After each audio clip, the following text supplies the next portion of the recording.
नमस्कार, capital TV देख रहे हैं आप। मैं हूं आपके साथ पूजा। बड़ी खबर सीधा महाराष्ट्र से। संजय राउत को कल लंबी पूछताछ के बाद देर रात गिरफ्तार कर लिया गया है और अभी संजय राउत का मेडिकल भी पूरा हो चुका है। बस थोड़ी ही देर के बाद संजय राउत को पीएमएलए कोर्ट में पेश किया जाएगा। पर कल देर रात क्या हुआ, पूछताछ में क्या कुछ अहम खुलासे हुए, कल ईडी दफ्तर में किस तरह से नोकझोंक हुई, उसी बड़ी खबर के साथ मेरे साथ न्यूज रूम से जुड़े हुए हैं कैपिटल टीवी के editor in chief doctor Manish Kumar. कल देर रात गिरफ्तारी काफी चौंकाने वाला है, क्या कुछ हुआ कल? देखिए, कल की बात तो मैं बाद में बताऊंगा, लेकिन जिस हिसाब से जो खबर महाराष्ट्र से और खास करके मुंबई से आ रही है, वो दर्शकों को ये समझ में आएगा कि कितना अनपॉपुलर ये मिस्टर उखाड़ दिया एडिटर मिस्टर संजय राउत, ये कितने अनपॉपुलर थे शिवसेना के अंदर ही। इनकी गिरफ्तारी होती है और एक नाथ शिंदे का बयान आता है कि सवेरे सवेरे बजने वाला भोंपू आज बंद हो गया।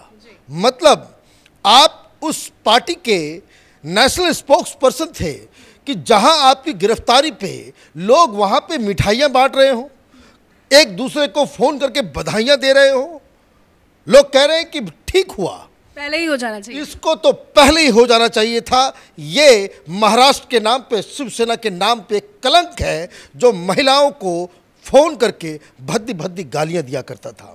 तो ये कहानी तो शिवसेना के अंदर, और अभी भी उद्धव ठाकरे को ये समझ में नहीं आया है कि कहाँ पब्लिक पोस्टरिंग करनी चाहिए और किस तरीके से करनी चाहिए। अब खबर आ रही है कि कुछ देर के बाद उद्धव ठाकरे संजय राउत के घर जा रहे हैं मिलने के लिए।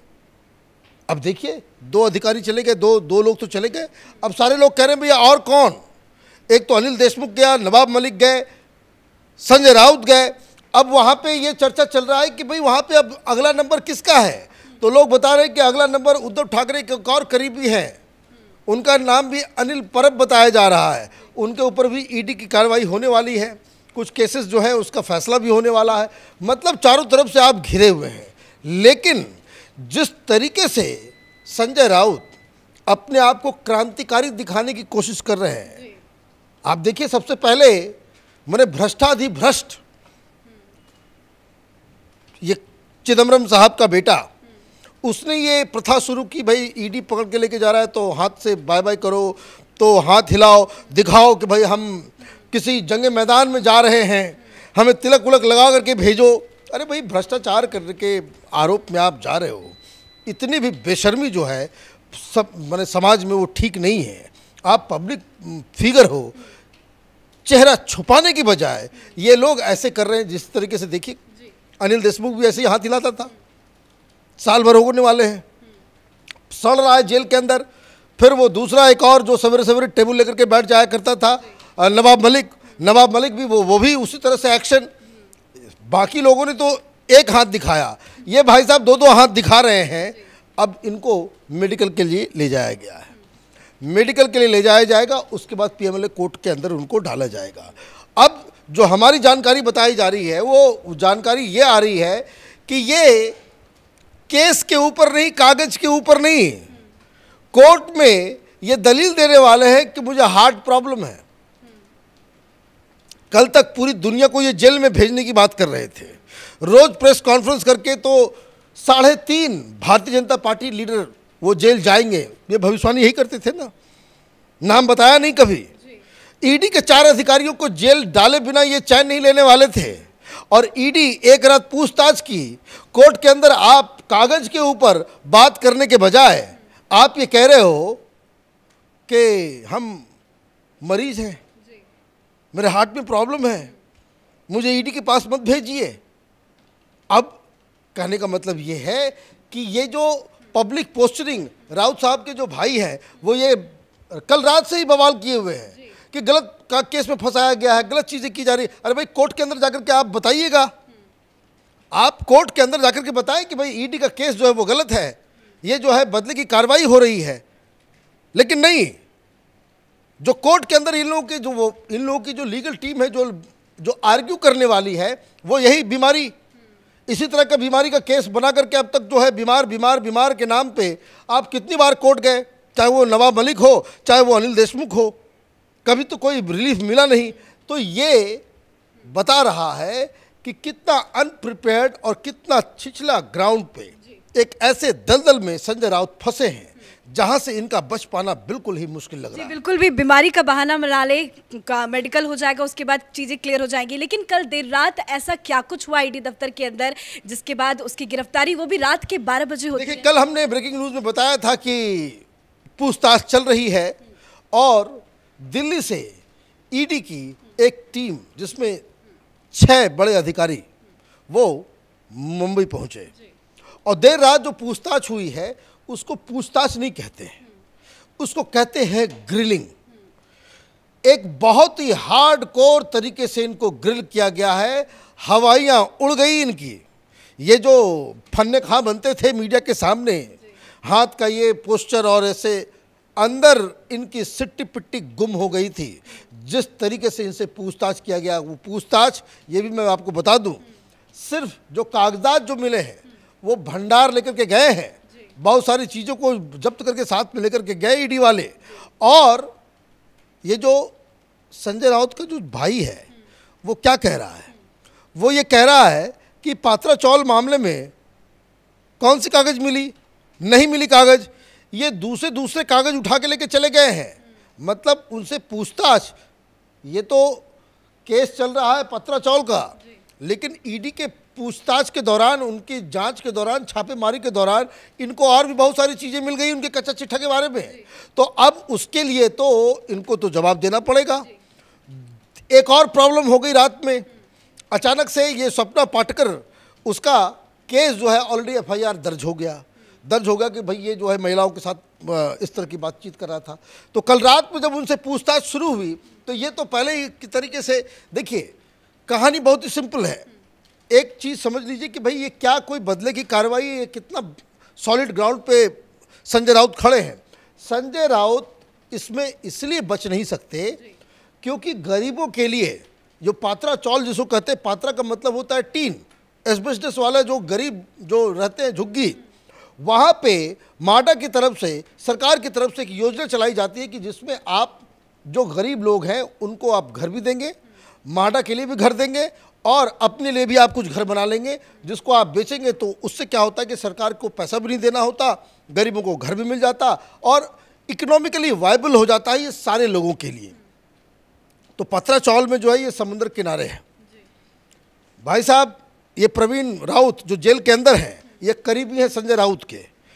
इन्होंने एक कंपनी के जरिए वो ठेका ले लिया। ठेका तो आपने ले लिया, लेकिन ये जो 600 साढ़े 600 के आसपास जो वहाँ पे गरीब लोग थे जिनको फ्लैट देना था वो भी आपने नहीं बनाया।